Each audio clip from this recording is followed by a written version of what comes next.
The other thing that we're going to be wanting to work on when we are working on our voluntary sits, where he's choosing to sit or down or not jump, even without being asked, or just building that habit.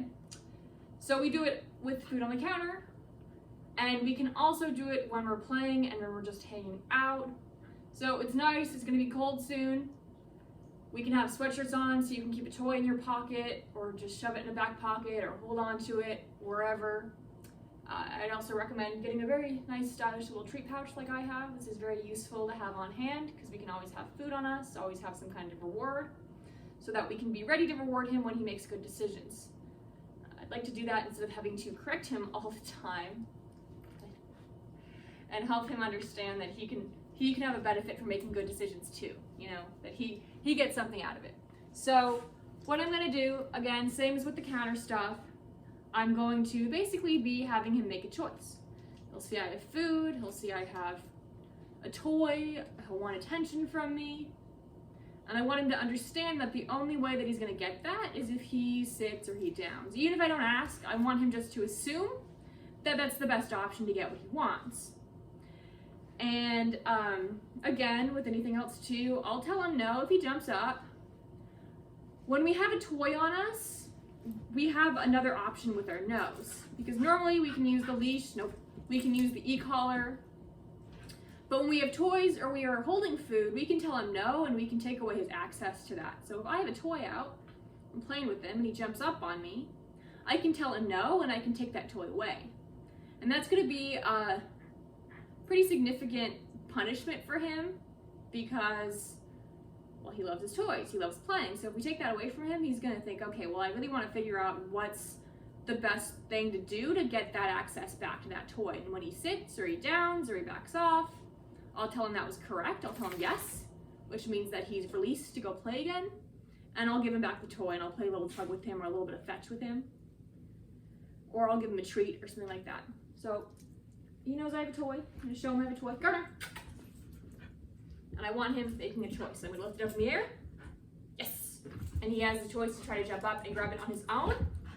If he does that, that's not going to work. I'm going to tell him no, and I'm going to take that toy away. Or he can decide to sit or lay down on his own. And if he does that, I'm going to give him the toy and let him play with it. Okay. So periodically when we're playing, either when he drops the toy on his own or he loses hold of it when we're playing tug, I'll take it up and I'll give him that choice again and I'll pull it up in the air. And what I want him to do is this. When he sees that toy go high up in the air, I want him to decide to put his butt down rather than follow it up. Yes.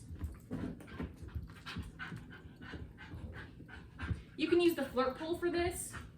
The tricky thing with the flirt pole is that he tends to hold on to it pretty tight, so it's a little bit hard to catch him when he lets go of it. I don't mind asking him for a drop it. Good boy, yes. But I do like to test that not jumping, that sitting when he loses hold of it, when he just drops it because he lost grip of it. He's still in the game, he's still very excited for it. I haven't asked him to stop playing by asking him to drop it. He's still in the midst of the game and really wanting that toy and allowed to get that toy. He just can't jump for it. So you can use the flirt pole. Just be ready to ask him to drop it and be ready to correct if he doesn't. Drop it. Good. But when we ask him to drop it, he knows that he's going to have to hold on for a second and wait.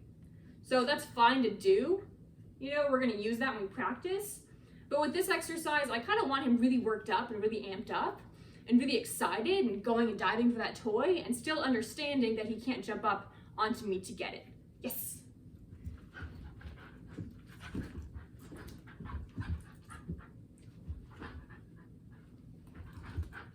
Yes. Just like that. Again, when I tell him yes, now he has access to the toy. If he, bumps me while he's chasing the toy, I'm holding it up in the air. I don't mind that so much because, I'm kind of swinging him around really hard, so it's kind of hard for him not to if he wants to keep his balance.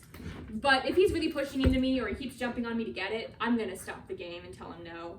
Yes. But I do want him to enjoy playing, so I don't mind him jumping up to get the toy when I'm holding it. I just don't want him jumping up onto me. Yes. Now, when we don't have toys on us, we can also use food, right? Garner. So I've got food in my pockets, of course. This will also make a good distraction. He knows there's food in here. He wants it. So what's the best way to get it? He knows. Good. He knows this with me, right? So it's going to be, might be a little bit of a learning curve with you. He's going to try to jump up and stuff. Again, you can use the e-collar. I don't usually like to use them for every little thing, but it's a really useful tool for him just because of how persistent he is and how intense he is. So it's good to tell him, hey, stop that, try something else. You know, it's a good way to break that first initial jumping up and get him offering different behaviors. But I don't want to have to keep correcting him. I want to pretty quickly get him to cut that first thing out and then get him trying other stuff. Good. So when I'm doing this, I kind of want him to be excited because I want him to practice his sits and his downs and his better choices when he's worked up. Because that's when he's going to be trying to, nope, jump. See there, he jumped, I told him nope, I took the treat away.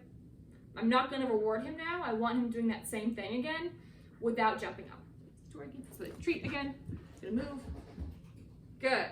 Now he gets it.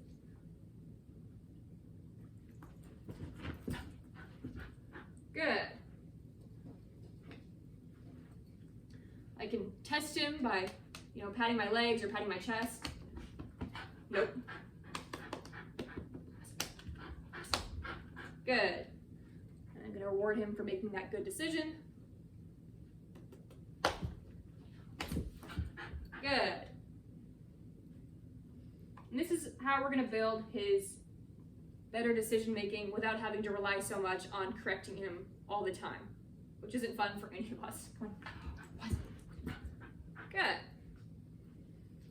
If he's just excited and he's not trying to jump for food, he's not trying to jump for a toy, he's just jumping, you can still bring out a toy or bring out a treat because he understands that context. So he's gonna see, oh, okay, wait, I know how to do this. I've done this before. When there's this exciting thing or when I want something, I do this specific behavior.